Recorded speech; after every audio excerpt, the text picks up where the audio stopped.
Hello，大家好。今日我咧去介紹 Estée Lauder 嘅ANR 啦。我諗大家都好出名嘅，係佢呢間公司好出名一個牌子嘅一個升級產品嚟嘅。咁我就用咗大概有3個月啦。咁我就之前就買咗支50ml 嚟試嘅，呢支就係我之前買嘅支啦。咁佢入邊就係咁嘅。佢有個泵泵啦，咁你擠出嚟啦，咁佢就有呢啲精華咁嘅色嘅，咁擠大概2滴到就可以搽晒成塊面嘅啦，都幾襟用。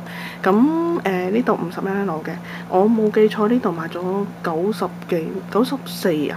蚊加稅咯，冇記錯好似係。咁呢個就係佢嘅樽係咁啦，咁我跟住就開始覺得好好用啦，咁我就買支大啲嘅，咁大就好似抵啲啦，咁我冇記錯好似180幾180幾啦呢支嘢，加紙再加水，咁呢度就100ml 㗎，即係2支頭先嗰啲嘅啦，呢度100ml 嘅，佢個盒就咁嘅 Estée Lauder， 咁我開俾大家睇啦。咁佢呢支大好多，但係就唔係大好多，但係會大過佢嗰支，就厚過新過佢啦。好明顯係大支嘅，呢支係新未開嘅。咁呢支係細嘅，呢支都50㗎啦，仲有支係30㗎。咁我覺得30太細啦，好快用完。咁話支大啲好用耐啲啊嘛。咁橫掂都會 keep 住長用嘅情況下啦，呢個。咁呢個就100ml 啦，呢個就係50ml 嘅。咁佢個樽都爭好遠㗎，同埋佢厚度都會爭好遠咯。睇到佢呢度會厚啲。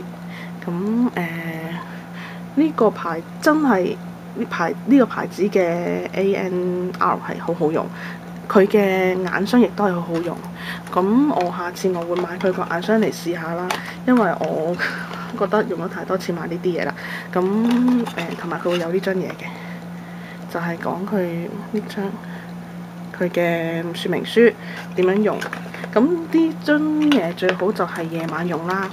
咁佢就夜晚用會修護你夜晚嘅，即係佢會話係夜晚修護咯。呢個係晚間修護嘅精華素嚟嘅。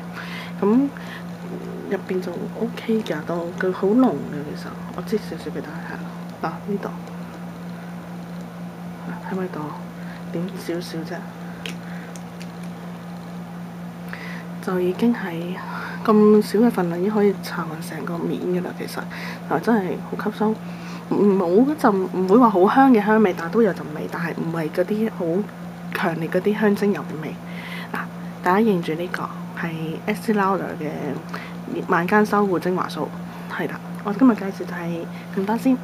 OK，拜拜。